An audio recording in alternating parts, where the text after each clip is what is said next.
A luxury jet on its maiden voyage is jolted in midair. Declare an emergency. We have a wingtip! The plane has lost part of its wing. It became clear that we were in very, very big trouble.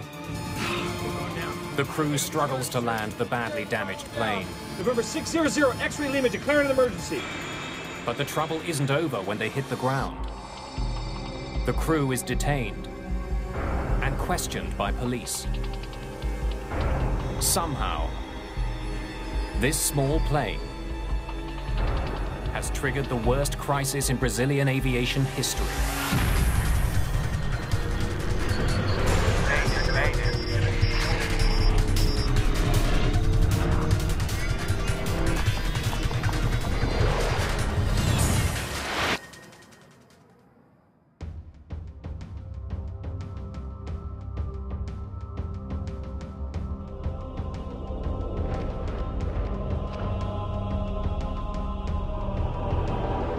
September the 29th, 2006, in São José dos Campos, Brazil. 3, 2, 1! It's a big day at Embraer headquarters.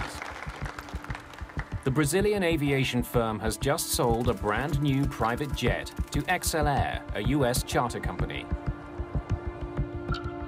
The price tag, $25 million. It's a beautiful airplane, and there was a beautiful little ceremony that Embraer had in the hangar just before we got on the plane. And the guys from Excelaire were particularly proud. The Legacy is a modified regional jet. The cabin redesigned for comfort. It can seat up to 13 people. And in its first 4 years of service, Embraer has delivered almost 100 of these sleek business jets. Excelaire will use the jet to fly customers around the world. But first, the company has to get the plane up to the United States. Joseph Lepore and Jan Palladino will be at the controls for the jet's maiden voyage. They've been down in Brazil for a couple of weeks, getting familiar with the new plane. Joe Sharkey is a reporter for the New York Times. He's been offered a free ride home. We were delivering an airplane, basically, and my role was hitchhiker, and they kindly invited me along.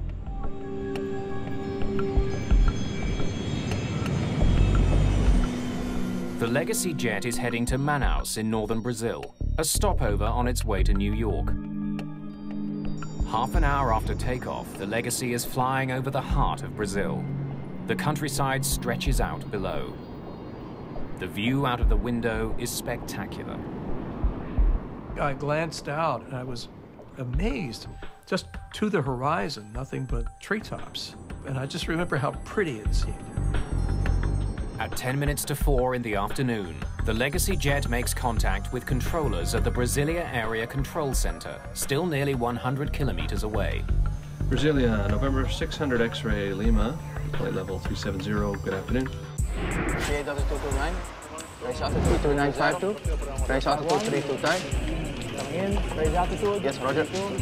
75% of the country's air traffic is handled by the controllers in this room. The traffic volume is larger than in any other control center in the country. One of the many planes they'll be dealing with today is the Legacy jet. Every flight that's handled by Brasilia ACC appears on computer screens as a small circle moving in the direction of the plane. The computer also displays the plane's actual and planned altitudes. November 600 X-ray Lima. Stock ident. Roger. Palladino sends out a signal. Controllers use it to confirm that the data on their screen is coming from the plane they think it is. Radar surveillance.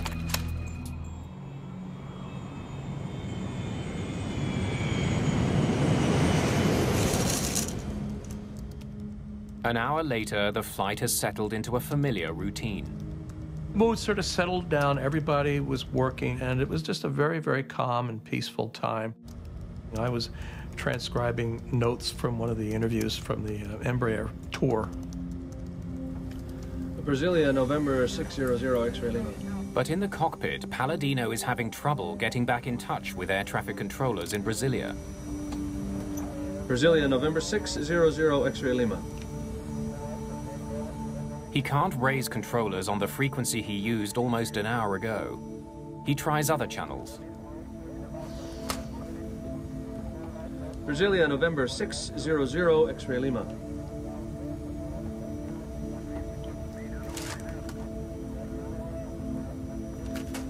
Brasilia, November 600, X-ray Lima. November 600, X-ray Lima. After 12 attempts, Palladino finally gets in touch with Brasilia ACC, this time with a different controller who provides radio frequencies for future contact. Set. Contact 123.32. 26.5. I'm sorry, I didn't get the last two. Sorry, say frequency one more time for November 600, X-ray Lima. The Legacy loses radio contact again. Brasilia, November 600, X-ray Lima. As the pilots try to restore communication with Brasilia, the plane continues to power through the sky. It's just minutes before 5 o'clock.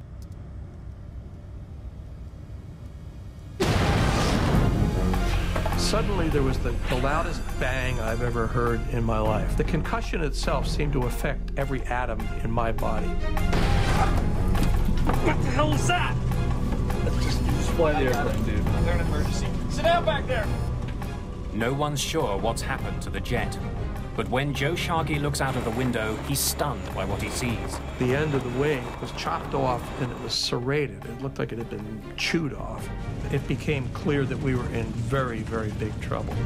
Excelaire Vice President Ralph Micheli rushes to the window for a look at the damage. I said to Ralph, "How bad is it?" And he looked at me and he said, "It's bad." With more experience flying this type of plane, co-pilot Palladino takes over control of the limping jet. Just let me fly the thing, dude. All right? We're descending. I want to get down. Okay, it's yours. The crew still can't make contact with controllers. November 600, X-ray Lima, declaring an emergency. Do we have a wingtip? No! Damn it. The entire tip of the Legacy's wing is breaking up. That affects airflow and is making the plane hard to control. Yeah, you doing okay? As the plane begins to descend, passengers in the back are worried that the damaged wing is getting worse. Our main concern was that wing, but it had taken such a hit that the structural integrity of the wing was obviously in question. The leading edge was separating. With so much damage to the wing, the pilots can't turn sharply. Too much stress could rip the wing right off. We were in a position where we realized we were going to die. I thought of my wife, and I thought, well, okay, one thing I can do is I can write a note to my wife, which I did. I took out my reporter's notebook, and I wrote, a short note saying that I loved her and that, well, just saying what I could. The Amazon is a bad place to have to land a plane. It's a dense jungle for as far as the eye can see. There's nothing down there but trees. And I thought, where are they going to put this airplane down? Damn it. Just hours into its maiden voyage, the badly damaged jet is going down. Palladino and Lepore's flying will soon be analyzed and debated throughout Brazil. The verdict against them will be harsh. Please answer, November 600, X-ray Lima. The crew of the Legacy jet searches desperately for a place to land their crippled plane. Captain Joseph Lepore finds a small military base on his chart. November 600, X-ray Lima, we have an emergency.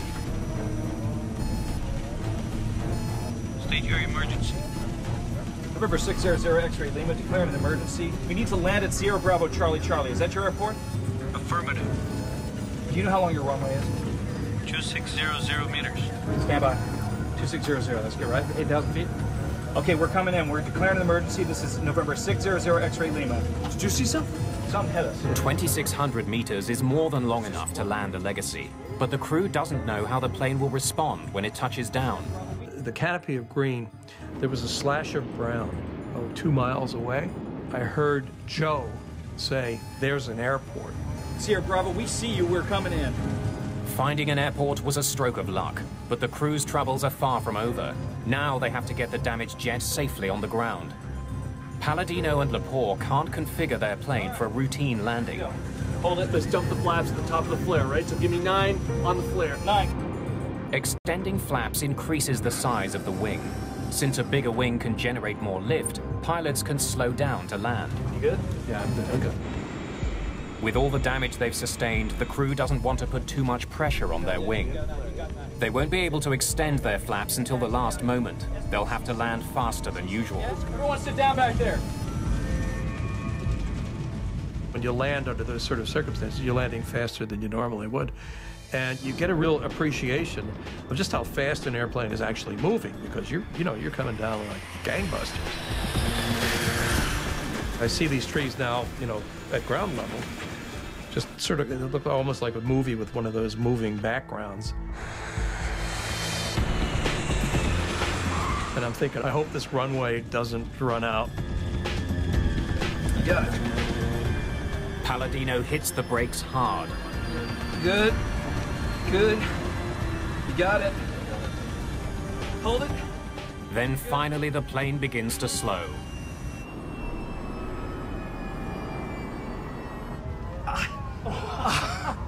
Woo! Good job. Oh, man. And then finally, we just did come to a halt. There's that beautiful silence that occurs when the engines are shut down and everything was just quiet again.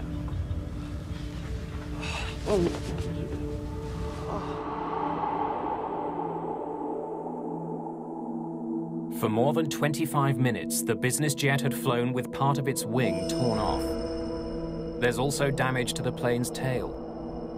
Somehow, high over the rainforest, something tore into the plane.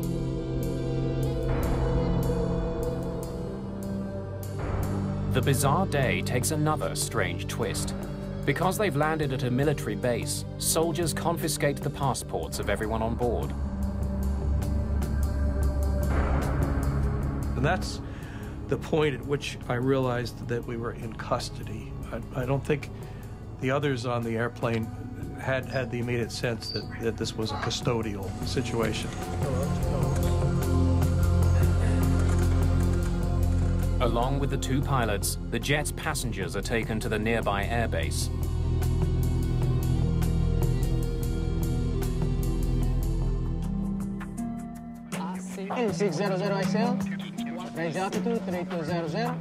The emergency on board the Legacy jet has thrown Brasilia ACC into turmoil. But it's not the only problem controllers there are facing. Another plane they're expecting to see hasn't shown up. GOL Flight 1907 should be on radar in Brasilia. The missing flight is a Boeing 737 with 154 people on board. It's been in the air for 2 hours and should be nearing Brasilia. But controllers there can't find any trace of that plane. Manaus, there isn't any GOL. There isn't any GOL with us here. It's on its way. They check its status with controllers in Manaus, who were last in contact with the plane. Anxiety was high, and controllers were confused about what to say. They didn't know what was happening. Deep in the Amazon, those who were on the Excelaire jet are also struggling to figure out what happened. We hit something, man. That's all I know. Maybe it was a condor. Are you kidding? It was 37,000 feet. Well, maybe it was a military jet. No, I think the plane must have exploded and we flew through the debris field. There would have been more impact than that. As they're trying to piece together the day's strange events, the group gets some shocking news.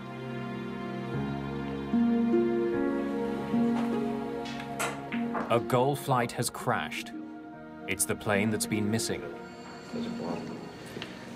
I just heard the 737 went down in the Amazon right where we were.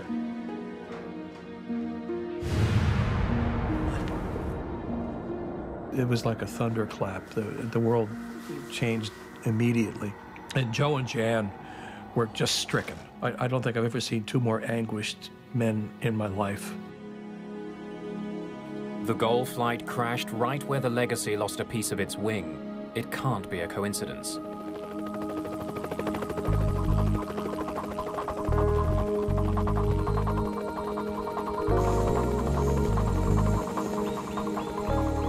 Approximately 100 kilometers from the military base, the wreckage of GOL Flight 1907 has been found. The greatest difficulty involved the fact that the plane fell straight down. When it hit the ground, the trees covered it up, making it hard to get to.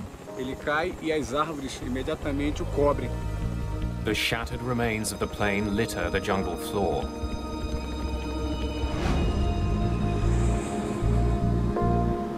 The news hits controllers in Brasilia extremely hard. They had just realized that the worst thing that could happen in air control happened. People were crying. A lot of people had to be dragged out of the room. Things were not under control in the room. Over the next several days, troops pour over the scene of the GOL crash. The dense jungle slows their progress.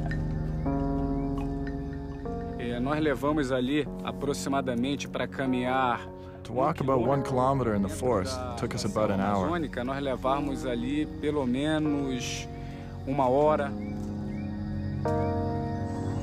A makeshift helicopter landing pad is carved out of the jungle.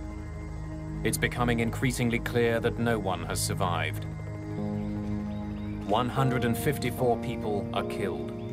At the time, it's the worst crash in the history of Brazilian aviation. What had happened in the skies above the Amazon? Investigators face a mammoth job.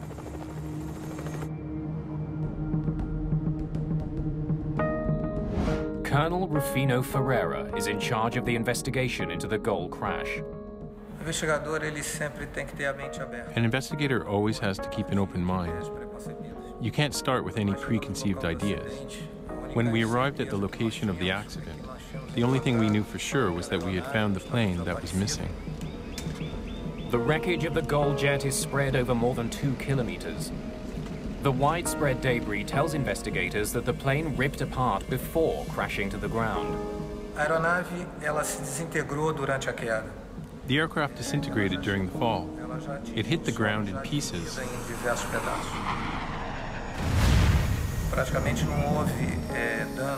There was practically no damage caused by the impact with the ground. The plane had already fallen apart.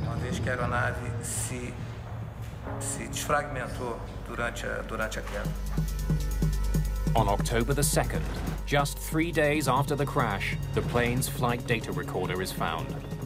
Most of the cockpit voice recorder is also recovered, except for one critical part. In this accident, the impact was so strong that the module separated from the recorder. Modern voice recorders don't use tape. Conversations are recorded digitally onto a memory module. But that part of the GOL CVR has broken free. Without it, the rest of the cockpit voice recorder is useless. While the search for the module continues, Ferreira looks at the information from the 737's flight data recorder.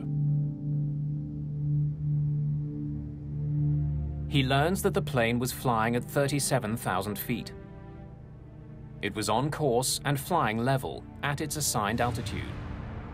Then, without warning, the plane pitched over and plummeted toward the ground. Whatever happened, it was sudden and catastrophic.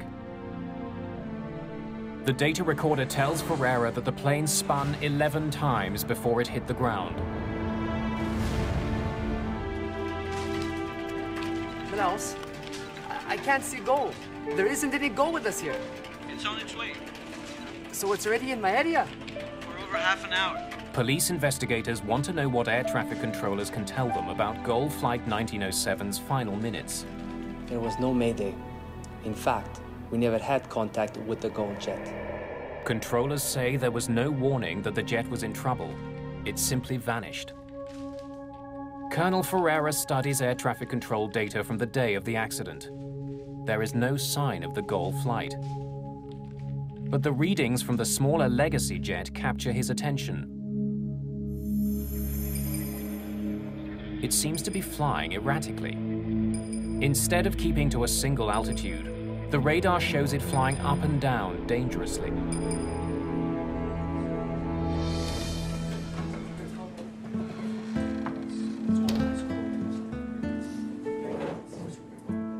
Perhaps the private jet pilots were testing out their new plane by climbing and descending quickly.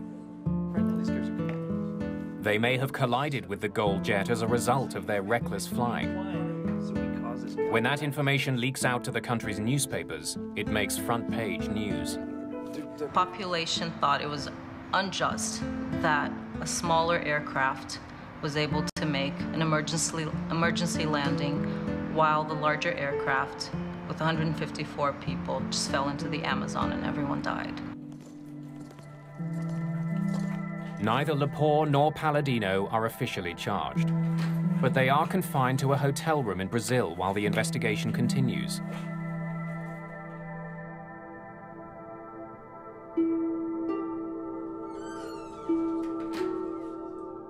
Ferreira interviews the two pilots about what they did and what they saw. Look, we were proceeding northwest on course to Manaus at 37,000 feet. Okay, we were attempting to contact Brazilian control. Were you changing altitude? No. I was on the plane. Had the plane been flying erratically or doing loop-de-loops or whatever it was, I think I would have had a pretty good story for the New York Times. Did you say you were flying at 37,000 feet? Yes, that's right. Flight level 370. We never moved from that.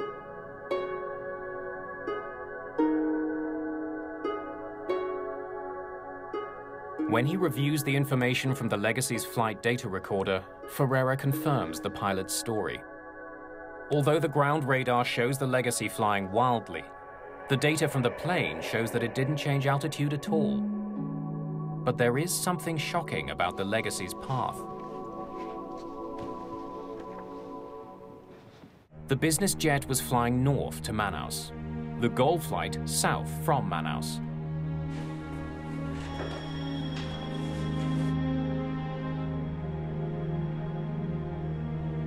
Ferreira can see that both planes were flying at the same altitude, 37,000 feet. He makes a horrifying discovery. For some reason, the two planes were on a collision course. Air traffic is typically routed along specific corridors through the sky, essentially highways in the air. But planes traveling in opposite directions are supposed to be separated by at least 1,000 feet. The airway system, for instance, between Brasilia and Manaus is very simple. It makes airplanes fly northbound, maintaining even levels, and airplanes flying southbound, maintaining odd levels. But somehow, the Legacy jet and the GOL 737 were traveling down the same aerial highway in opposite directions. For long minutes, they were heading straight for each other. It seems more and more likely that the two planes collided.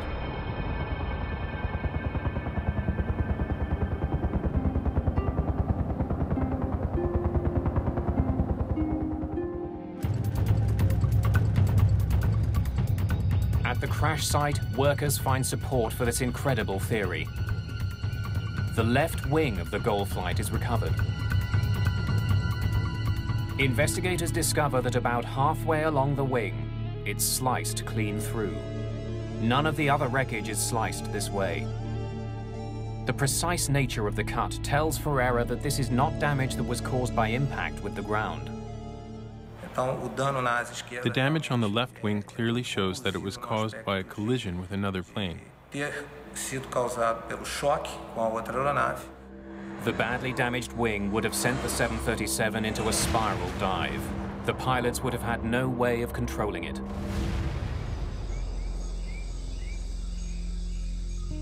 The sudden spiral motion would have pulled the plane apart. It's the reason the wreckage is spread over such a wide area. Ferreira finds the most conclusive evidence of a collision on the Legacy's damaged wing.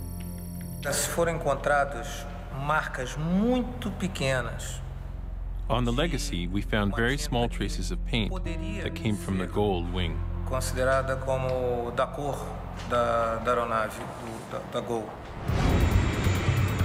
Together, the planes had a combined speed of 1,600 kilometers an hour. At that speed, the wingtip of the small jet easily sliced through the 737.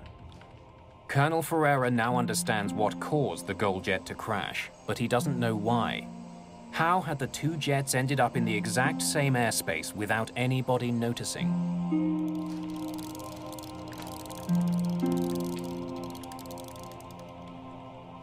Investigators in Brazil now realize that they are dealing with something very unusual.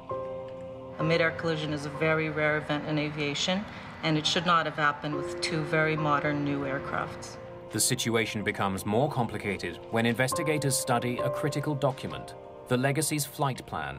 Flight plans are filed by using a standard form which is the same all over the world. The form will contain the flight number as well as requested flight level or altitude. According to this document, when it collided with the GOL flight, the executive jet wasn't expected to be at 37,000 feet. The Legacy's flight plan called for the jet to fly at 37,000 feet only until it reached Brasilia, then descend to 36,000. But the collision took place 850 kilometers northwest of Brasilia, well past the point where the Legacy was supposed to descend. So why hadn't the Legacy followed its flight plan? The flight plan calls for you to descend to 360 at Brasilia. Why didn't you? We weren't told to. Before we took off, we were cleared for 370 all the way to Manaus. That's what we did, sir. I don't know where you're getting the information from. Yeah, we followed the rules.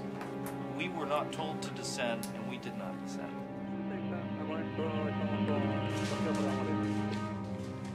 Colonel Ferreira needs to check the story that the crew is telling.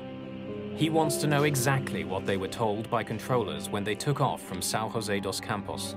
November 600 X-ray Lima, ATC permission for Manaus, flight level 370. The Legacy's last instruction was to fly all the way to Manaus at 37,000 feet. The pilots obeyed that instruction even though it differed from their flight plan. Air traffic control always can deviate from the flight plan because they have best knowledge of the actual traffic situation. Leaving Manaus, the GOL jet was also cleared to fly at 37,000 feet. Both planes were assigned the same altitude by controllers at opposite ends of the country. Once we were certain that both planes were flying at the same altitude, we knew for sure there would be a lot to investigate on the side of air traffic control. Ferreira turns his attention to conversations between controllers in Brasilia and the Legacy jet. The cockpit voice recorder from the Legacy gives investigators a remarkably detailed look into what happened on the private jet. The brand new Legacy jet has a state-of-the-art recorder that captures 2 hours of conversation. The CVR was probably the most important component in the investigation. November 600 X-ray. At 10 minutes to 4, the crew is told to change radio frequencies and get in touch with the controller monitoring their flight. Change frequency to 125050. Decimal 1, I'm sorry, 12505, good day. Good day. At this point, the Legacy jet is approaching Brasilia, but the crew never receives any instructions regarding their altitude. Brasilia, November 600 X-ray Lima, level 370, good afternoon. November 600 X-ray Lima. When the Legacy overflew Brasilia at flight level 370, according to the flight plan, it should have been descending to 360, but air traffic controllers simply forgot to give the order to the Legacy to descend to 360. The pilots would have assumed they were meant to stay at 370, 37,000 feet. No airplane should ever change altitudes without receiving instructions from air traffic control. To discover why controllers didn't give that crucial instruction, Colonel Ferreira takes a closer look at the technology used to monitor the traffic over Brazil. So, can you call up the Legacy jet screen for me? Na tela radar, nós recebemos a informação. On the radar screen, we see the altitude, speed, and the transponder information of each plane. Nós chamamos que é o código transponder da aeronave para a identificação de cada aeronave. Each flight has an individual code assigned to it that helps controllers track it. Underneath that, there are two separate numbers. On the left, the plane's actual altitude. On the right, the altitude the plane is supposed to be at according to its flight plan. So here, the number changes to 360. As the Legacy jet passed over Brasilia, the number on the right, the planned altitude, changed. The computerized system automatically updated it. According to the flight plan, at this point, the plane was supposed to descend to 36,000 feet, 360. To my knowledge, only Brazilian air traffic control system is using this kind of design. In other parts of the world, this update has to be done manually. The computer changed a single number, which led to a critical error. Without much experience with the computerized system, the controller mistook the new planned altitude for the plane's actual altitude. Só que o sistema mudou automaticamente, mudando o nível autorizado para... The system changed it automatically from the authorized altitude to the planned altitude, which made the controller believe the Legacy was flying at 360. Quando o outro controlador veio assumir o serviço, ele passou para ele o nível que estava no plano de voo 360. Police investigators talk with the controller who was on duty when the number changed on the screen. It was shortly after that I went on break. Lucivando relieved me. He tells police about a critical mistake on his part. You have 5 aircraft. The Legacy is at 360. Before leaving, he handed his flights off to another controller, telling him where he thought the Legacy was flying. I believe it was at 360, and that's what I told you. When the new controller took over, the one being relieved gave him the Legacy's altitude information according to the flight plan, 360. But the jet was actually flying 1,000 feet higher, right in the path of the GOL flight. Colonel Ferreira studies transcripts of conversations on board the Legacy and finds that the crew was having their own difficulties during the flight. How much longer, guys? That's a good question, Ralph. The crew seems unfamiliar with some of the jet's advanced systems. Still working out the kinks on how to work this flight management system. Where's the one that gives us total time? My impression is that the pilots were trying to learn their aircraft systems during the flight. Investigators also uncover a breakdown in communications. Brasilia, November 600 X-ray Lima, flight level 370, good afternoon. November 600 X-ray Lima. After a brief conversation between the Legacy jet and Brasilia ACC, Colonel Ferreira notices something extremely unusual. For almost an hour, the Legacy pilots don't talk to anyone on the ground. They stayed 57 minutes without attempting any contact with air traffic control, which seems like a lot of time. After 57 minutes, they tried to call 12 times without success. Realizaram inicialmente 12 tentativas de chamadas, sem sucesso. Brasilia, November 600 X-ray Lima. Palladino did try to get hold of ground control, but he couldn't get through. Brasilia, November 600 X-ray Lima. He then tried the backup frequencies listed on his navigation charts. Brasilia, November 600 X-ray Lima. November 600 X-ray Lima. His only contact, a single garbled message. 6 smoke 5. Sorry, say frequency one more time for November 600 X-ray Lima. Both pilots and air traffic controller should have been more concerned of maintaining two-way contact all the time. This is their duty. Brasilia, November 600 X-ray Lima. Had pilots and controllers spoken, they might have discovered that the Legacy was flying north in a corridor reserved for southbound traffic. As the public learns about the mistakes in the Air Traffic Control Center, there is growing pressure to make some changes. We wanted to understand what had happened to these people inside the control room. The controllers should have been able to see on their radar screens that these two airplanes were flying in a collision course. Brazilian air traffic control is one of the last in the world to be run largely by the country's military. Since they're run by the military, they're run by the Brazilian Air Force, we did not have complete access to information except for what was released. As fingers are pointed at controllers, many of them come forward with stories of overwork and poor training.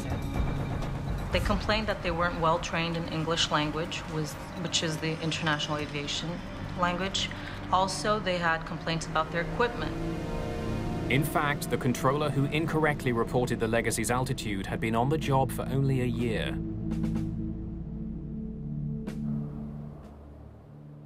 A valuable piece of the puzzle is still missing. Investigators still don't know what happened during the final minutes of the GOL flight. Soldiers have been scouring the Amazon jungle with metal detectors looking for the plane's missing memory module.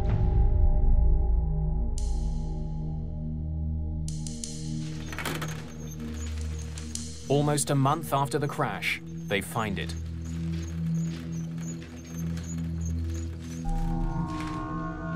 Colonel Ferreira hopes to hear some reason why the GOL crew wasn't able to avoid colliding with an oncoming jet. GOL 1907. Contact Brasilia. ACC on 125.2. A good flight. Thanks very much, Brasilia 12.2. GOL 1907. There are no alarms before the collision. No warning that they were flying straight for another jet. Pilots rely on air traffic controllers to keep other planes out of their path. They spend much of their time monitoring their instruments, not the skies ahead. At the speed they're traveling, they'd only have to look away for a few seconds to miss an approaching plane. There were no issues of communication and no misunderstanding between the pilots and air traffic control.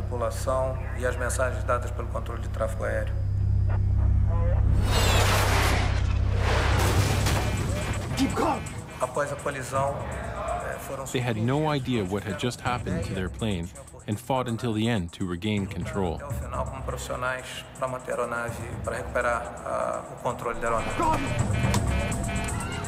For less than a minute, the pilots struggle for control, but there's nothing they can do. But why were there no warnings? Both planes were equipped with a safety feature designed to prevent exactly this type of accident. Ferreira now needs to know why that system failed. Earlier in the investigation, strange radar images suggested that the Legacy pilots were flying wildly over the Amazon. Now those suspicions have vanished, but Ferreira revisits the fluctuating radar data to understand why neither plane knew the other was coming. You see, the altitude is varying significantly. To try to understand this last piece of the puzzle, Colonel Ferreira returns to the radar display that air traffic controllers saw the day of the crash. Instead of displaying just the expected altitude and the actual altitude, the letter Z appears between them. The Z on the air traffic controller screens indicates that the airplane he's looking at has lost its transponder. Modern commercial aircraft are equipped with transponders. Like small radio stations, they broadcast information on the plane's altitude and flight number. This information is received by computers on the ground and instantly displayed on the screens of air traffic controllers. In Brasilia, if the transponder fails, so-called primary radar takes over automatically. Signals are sent out from the ground that hit the target and return. Those readings are wildly inaccurate. Primary radar only is a passive indication of anything that is flying through the airspace. The difference of the actual altitude in the primary radar system might differ several thousand feet. The inaccuracy of the radar tracking the Legacy jet explains why its altitude appeared to be rising and falling. Investigators discover that the transponder wasn't sending out signals for more than 50 minutes before the crash. but controllers didn't notify the pilots. That may be because they didn't notice the subtle change. A forma como é apresentado para o controlador não é... The way in which the information is displayed to the controller does not visually alert him to the change. There are no flashing lights that would tell the controller that the plane has lost its transponder. Chamasse realmente a atenção do controlador para que, aquele momento, aquela aeronave perdeu. There's an even more critical role played by the transponder. It doesn't just beam information to controllers on the ground, but to other planes as well. All commercial aircraft are equipped with a warning system called TCAS, the Traffic Collision Avoidance System. TCAS gives relative position of other airplanes within range of your own airplane. TCAS picks up a signal from an oncoming plane's transponder and issues a warning if it's too close. If either plane's transponder is off, the system won't work. What the hell is that? Ferreira discovers that the Legacy's transponder was working early in the flight and after the collision. But for more than 50 critical minutes, it was silent.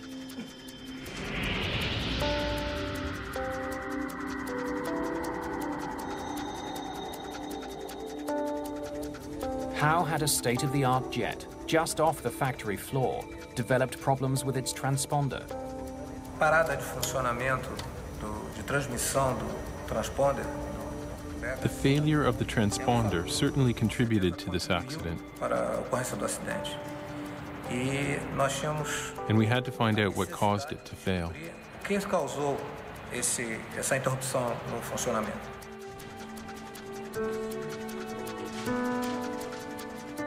Investigators examine the Legacy jet's transponder unit. They discover that the system which controls it had a troubled history. It had been installed on a different plane, but removed because it wasn't working. It was repaired and then placed on the jet that was sold to Excelaire. Investigators have the system tested. But even with its suspicious past, after the crash they can find no obvious problems with the plane's transponder.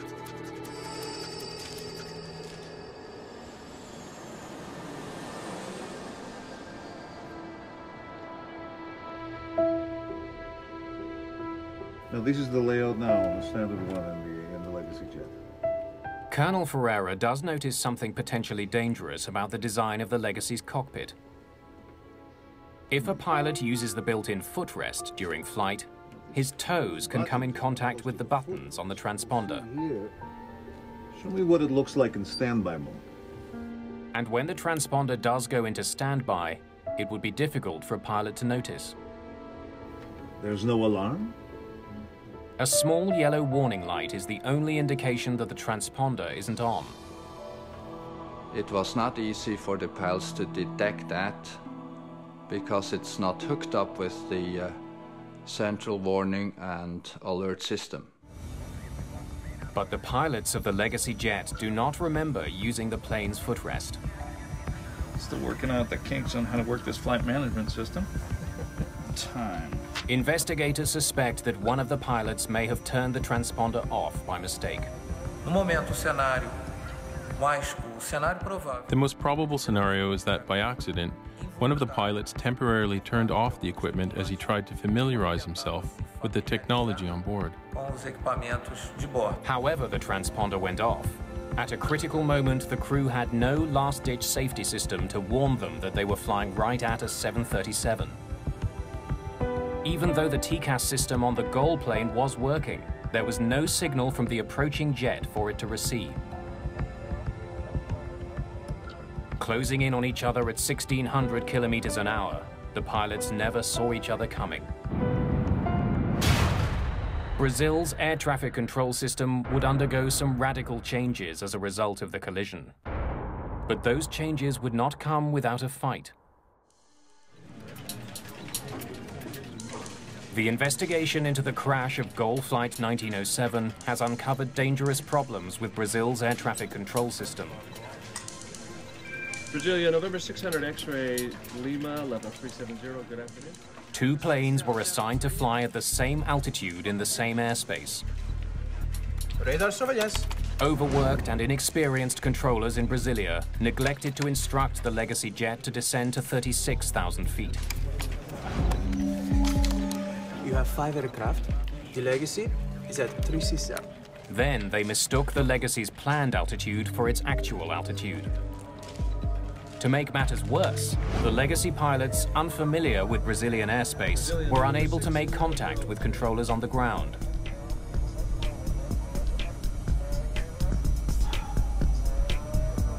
And somehow the transponder, which broadcasts their location in the sky, went silent,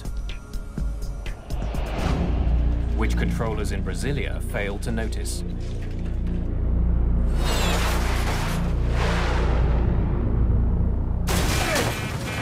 Keep calm.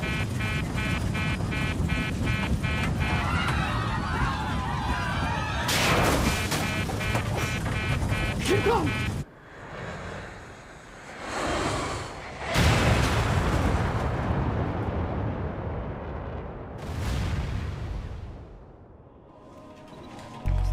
A multi-billion-dollar ATC system designed to keep planes apart had failed to detect 2 planes on a collision course. Uma série de erros, de falhas humanas ocorreram e onde as defesas. One by one, a series of human errors occurred, and all of the defense systems that exist to avoid these errors were defeated. Esses erros foram sendo uma a uma vencidas. A month after the crash of the GOL passenger plane, controllers begin a Work to Rule campaign. They want to draw attention to problems with the system. Once they did start working to the rules and not stretching them anymore, this triggered what we called the aviation crisis in Brazil. At a certain point, maybe 40% of flights in all of Brazil had over an hour delays. Following the crash and the work slowdown, changes start being made. There has been a lot of changes in Brazilian aviation after the accident, specifically with regards to air traffic control. The Air Force had to admit that they had a shortage of controllers, and also there's a higher degree of accountability.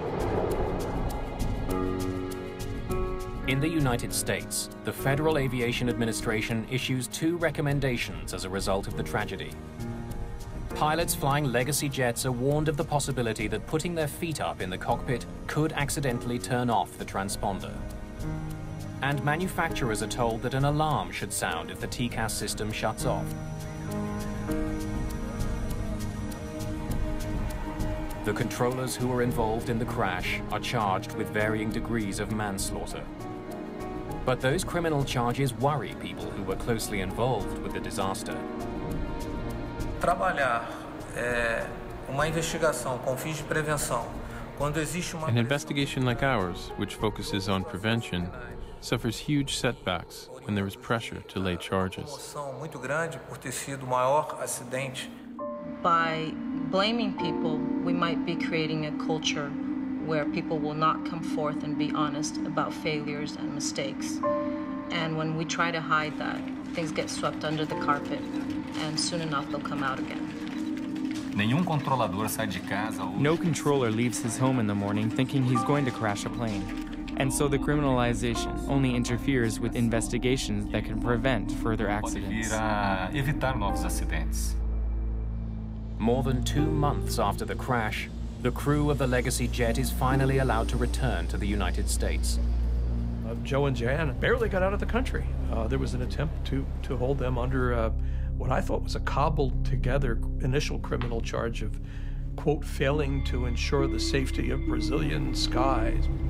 While we are all grateful for the safe return of Joe and Jan and everyone aboard the Legacy, we are all saddened by this tragedy which took many innocent lives. More than a year after the accident, the Legacy jet that survived a mid-air collision was still at the airfield in the Amazon. Its maiden voyage cut short by a tragic series of technological and human errors.